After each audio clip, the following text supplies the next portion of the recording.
Y a las 10:04 de la mañana retomamos esta tertulia con Juan Grompone, Carlos Maggi, Matilde Reyes Larreta y Mauricio Rosengoff, pero para ingresar en un terreno bien diferente al de la UTEC.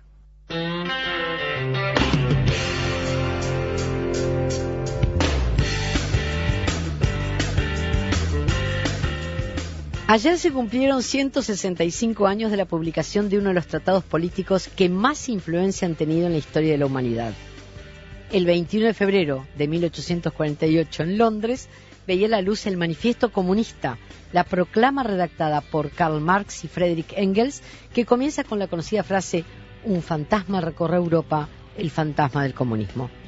Allí quedarían plasmadas las ideas básicas del socialismo científico, concepto que acuñó Engels para diferenciar el marxismo de las corrientes socialistas anteriores, calificadas como reaccionarias, conservadoras o utópicas.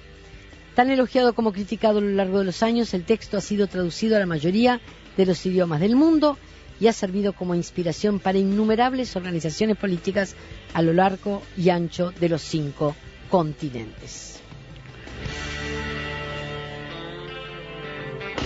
Aquí se había pedido alguna música internacional, sí, pero por lo visto Ariel no la tenía a mano. Así que hablemos. O la cantamos. Bueno, si te animás, dale. Te escuchamos. ¿Estás? No. Yo desafino. Yo abucheo.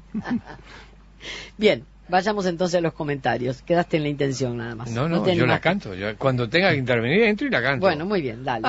¿Quién empieza? Bueno, el marxista declarado del grupo. Bueno, yo considero que lo único que voy a decir sobre el Manifiesto Comunista es que considero que es el documento político más importante del siglo XIX. Es decir, creo que es así.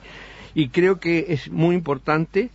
Se podrían hablar horas, pero no voy a hacer. Quiero decir solamente una cosa: hay que leerlo y no dejar que se lo cuenten. Es bastante diferente lo que dice el manifiesto de lo que se dice la divulgación del manifiesto, y es bastante lo que se dice sobre el marxismo. Y además es muy importante leer los prólogos posteriores, porque es una obra muy joven, ¿no? Que fueron ajustando unas cuantas ideas, en particular sobre el papel del Estado. Eso es todo lo que quiero decir sobre este punto, pero quiero contar otra cosa. Me parece mentira que hace 15 años... Pasaron 15 años desde los 150 años del manifiesto. Porque al cumplirse los 150 años en el 98, se organizó en París una conmemoración grande, internacional, a la cual yo fui. Yo fui pagando mi pasaje, mi estadía y todo. Lo quiero aclarar de entrada. Un fanático. Y envié un par de ponencias. Era un congreso con un par de ponencias. Fueron algunos compatriotas, que no los voy a mencionar, es decir, pero voy a mencionar uno que no fue, por razones de salud, que fue José Luis Macera, y que fue uno de los que de alguna manera me impulsó a que yo fuera. Las reuniones ocurrieron en la nueva Biblioteca Nacional, es la que hizo Mitterrand, que son como 4 libros en la esquina, y, bastante fea como biblioteca, pero es un lugar espectacular. Y lo inauguró una presentación de Erich Hobsbawm, nada menos, una excelente presentación de Erich Hobsbawm sobre el manifiesto. El acto final, unos días después de haber leído todas las ponencias y todas esas cosas, fue en el Auditorio General de la Sorbonne, y no me voy a olvidar nunca de ese acto final, que sí terminó cantando la Internacional. No lo voy a olvidar, entre otras cosas, porque yo en ese año me había comprado mi primera máquina fotográfica digital, por lo cual todo el mundo me consideraba loco: ¿cómo voy a comprar esa porquería? Y entonces tengo fotos digitales, inclusive que pude sacar en el Auditorio de la Sorbonne, gracias a que era una máquina digital. Tengo fotos inolvidables de todos esos acontecimientos. ¿Podés mandarla de pronto? Bueno, puede ser. Entra en nuestra página. Tú decías que Marx y Engels eran muy jóvenes, es cierto, uno tenía 28 y el otro 30 años, sí, en el año 48. Por eso los sucesivos prólogos fueron agregando cositas, ¿no? Sigamos la ronda. Carlos. Sí, este es un punto para mí muy clave, más cuando estoy en esta reunión con mi amigo Grompone. Es una diferencia sustancial que tenemos y que llevamos muy bien, no solo elegantemente, sino lealmente. Yo pienso que es verdad que este manifiesto va a ser el documento más importante del siglo XIX. Sí. Es decir, han pasado 2 siglos, ¿no? Una infracción. Necesita desempolvarlo y todo. Pero con todo hay una cosa que está en el centro, que es medular, y que es la que a mí me importa. Y hoy voy a discutir con Grompone que escribió un libro llamado La danza de Shiva. Y sobre ese libro y sobre esta frase del manifiesto es que vamos a disentir. El manifiesto dice: el proletariado se valdrá del poder para ir despojando paulatinamente a la burguesía de todo el capital. Y después explica que la finalidad es la expropiación de la propiedad inmueble, los impuestos progresivos, la abolición de la herencia, la confiscación de la fortuna de emigrados y rebeldes, y la multiplicación de las fábricas nacionales y de los medios de producción. Es decir, es un conjunto de medidas y de ideas que promete como final un paraíso, todo basado en obtener la propiedad. Es una de las formas más inteligentes y más poderosas de hacer del dinero Dios. Yo, que no estoy de acuerdo con eso, pienso que el libro de Grompone, que es brillante, tiene como flaqueo, tiene como punto flojo, como punto flaco, el ser marxista. ¿Por qué? Porque el marxismo es una forma de atención y de amor y de pasión por las cosas.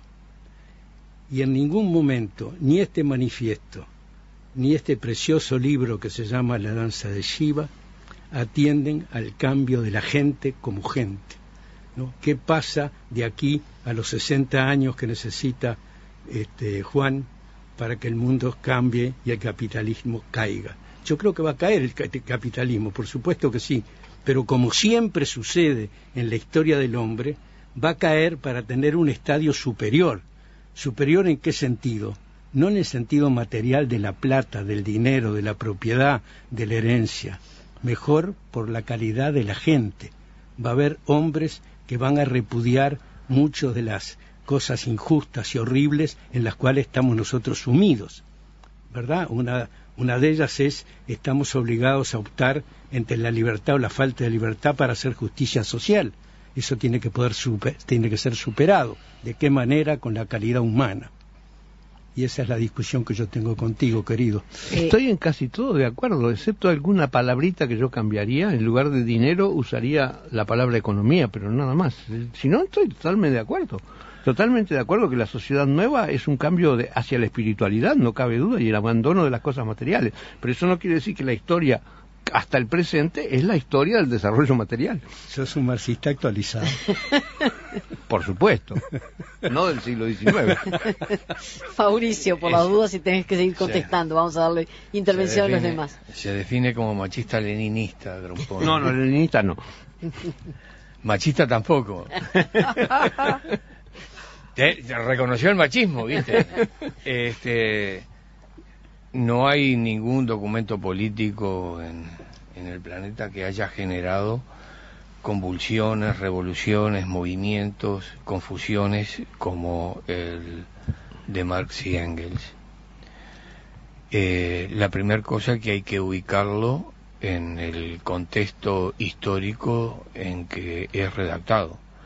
Engels mismo cuenta las fábricas textiles con el maquinismo en Londres, trabajaban 12, 14 horas y a veces los serenos, al otro día cuando ordenaban los talleres, se encontraba gente, niños a veces, que habían muerto al pie de los telares.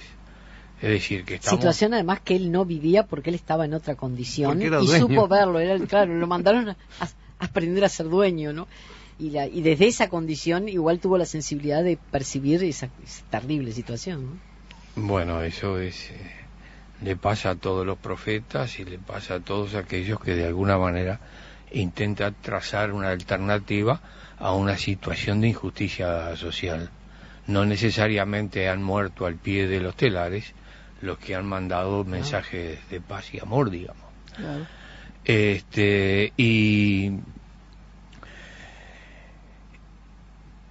Y la falta de adecuación en algunos casos y el éxito en otro de estos movimientos que dio lugar a la generación de organizaciones políticas bajo la misma denominación. Pero yo lo que rescato fundamentalmente de esto es la penetración que tuvo en todas partes, con el emblema de que haya, como en el final del manifiesto, una sociedad donde hubiera pan y rosas para todos. Y es notable cómo nosotros, que venimos de hacer concursos sobre Horacio Quiroga, como los mensú de los yerbatales, como cuenta Quiroga en el cuento Primero de Mayo, terminan cantando aquello de agrupémonos todos en la lucha final. Bueno, esa era parte de la internacional, que no el estribillo más conocido. Bueno, no, yo quisiera hacer un poco de números en cuanto a fechas, ¿verdad? El manifiesto es de 1848 y luego a principios del siglo XX se produce la revolución bolchevique en Rusia, ¿verdad? Que no fue más que medio siglo más de tiempo. En el 17 creo que es la revolución bolchevique, y 70 años después una incorporación a la historia, como es no cabe duda, el pensamiento marxista es un aporte a la investigación histórica desde el punto de vista material, precisamente, que era lo que no estaba previsto, digamos, es un aporte y no se desdeña desde ese punto de vista. Tiene una óptica materialista, obviamente, sí, pero desde ese punto de vista es raro que con ese énfasis tan grande en lo materialista, la concreción del manifiesto comunista, que es la Unión Soviética, dura 70 años y se desploma como un castillo de naipes, precisamente por razones económicas, supongo. Obviamente había otras, pero las razones económicas fueron las más fuertes. Pero ustedes piensan que no deja de ser espectacular este fracaso, digamos, del comunismo. Como espectacular es lo que está pasando en China, que sigue dirigiendo el Partido Comunista. Sí, marxista. yo no sé si tan comunista es en la economía, no sé. No, mi pregunta es si más allá de lo que pueda ser la incidencia directa sobre lo que ocurrió en la Unión Soviética o lo que está ocurriendo en China, no significó un replanteo general en casi todas las filosofías. No, yo creo que aún el cristianismo se replanteó muchas Obviamente, cosas. y también quiero tomar lo que decía Maggi con respecto a las modificaciones en el capitalismo que habrá que hacer, pero eso son evoluciones. Desde el capitalismo se puede evolucionar. Otra cosa es un derrumbe absoluto. No, yo pienso que el capitalismo va a cumplir su ciclo y va a terminar. Estoy completamente de acuerdo con Grompone. Incluso con el manifiesto. Incluso en la fecha y todo. Me parece que es bien razonable todo lo que dice. Es decir, el capitalismo solo puede existir creciendo. Cuando el mundo esté satisfecho y no pueda crecer más, porque toda la parte económica se ha satisfecho, porque no hay una revolución industrial ahora, hay una revolución electrónica, y después de una revolución electrónica, una revolución digital que va mucho más allá. Es decir, todo esto va a una velocidad fenomenal, así que yo creo que medio siglo puede significar la muerte del capitalismo o el ennadecimiento, que el capitalismo siendo muy poco. Lo que yo creo es que el mundo que va a sustituir a no se va a caracterizar por razones económicas, porque por definición va a haber una satisfacción económica. Claro. El capitalismo cae porque hay satisfacción. ¿De dónde nace? Nace de las necesidades insatisfechas, ¿no? Así que cuando estén satisfechas se va a caer. ¿Y qué es lo que va a cambiar? Va a cambiar el hombre. Claro, ¿Y cómo va a cambiar? Va a cambiar a la manera de el mundo que está planteando la Internet, el mundo que está planteando la red de redes, el mundo que está planteando una presencia sin policía, sin Estado, sin coacción, una preciosa anarquía, como es la del mundo de la web. Y la web será la fundadora de un hombre diferente, menos adquisitivo y mucho más intelectual. ¿Y tú pensás que Eso en no lo 60 años el mundo, porque quizás tiene que ser una dimensión universal, va a cambiar para alcanzar ese estado ideal? Pensá lo que cambió el mundo en los últimos 15. Porque estamos hablando que tiene que abarcar África, que tiene que abarcar sectores de Asia, es decir, donde todavía estamos muy lejos. No, habrá rincones que limpiar, quedarán rincones por limpiar. Sí, yo quiero recordar otro enorme documento político, pero mucho más antiguo, que es la Ciudad de Dios de San Agustín. Hay quien recuerda el Sermón de la Montaña. Ahí está. Bueno, yo Puedo considero... entre los oyentes. Puedo compartirlo. Yo considero que son más importantes las cartas de San Pablo, pero yo quiero recordar como documento fundacional de una sociedad nueva la ciudad de Dios. Precisamente el tema de la ciudad de Dios es la contraposición entre la ciudad del diablo, que era la ciudad material romana, contra la ciudad de Dios, que era la ciudad espiritual. Es decir, creo que ese documento nos ilustra sobre cómo va a ser el cambio. Es decir, yo entonces, así como recomiendo leer el Manifiesto Comunista, recomendaría leer la ciudad de Dios, pero con esa otra perspectiva, no con la perspectiva de que posiblemente ese sea el camino. Hay quien dice que en el Manifiesto Comunista hay algunas cosas sin duda, del pensamiento de San Agustín. Sin duda. Y la otra cosa que quería decir es que la Unión Soviética aplicó mal lo que dice el Manifiesto Comunista. Precisamente Lenin se preocupó por nacionalizar toda la producción cuando el manifiesto es muy cauto. El manifiesto en su redacción inaugural es muy cauto con la nacionalización, la estatización de las empresas. Y no solo es muy cauto, sino que en esos prólogos que yo cito, que después se dijeron, se nos fue la mano con eso que dijimos sobre la estatización de las cosas. Pero Lenin no hizo caso y estatizó todo. Y ese fue el fondo de la cuestión por la cual se rompió económicamente la Unión Soviética. De modo que fue una mala aplicación del manifiesto. No, que además nunca llegó la etapa comunista. Él crea también la nueva política económica, la NEP, donde de alguna manera descongestiona la estatización y el desarrollo. Porque se dio cuenta que iba mal la cosa. Bueno, claro, los que tienen que decidir lo deciden de esa manera, pero yo comparto el editorial de Valle y Ordóñez sobre la figura de Lenin, que trajo Maggi en un editorial en sus notas del País. Pienso que la medida del tiempo es muy insuficiente en los tiempos que corren con esta historia.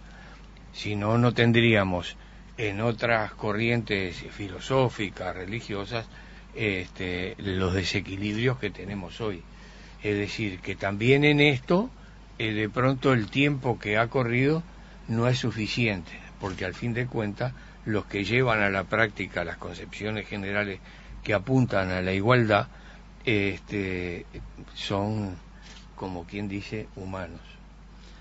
Yo no quiero terminar esta tertulia sin decir especialmente que no estoy de acuerdo con Maggi, me perdone Carlos, en Nuestra Majestad la web.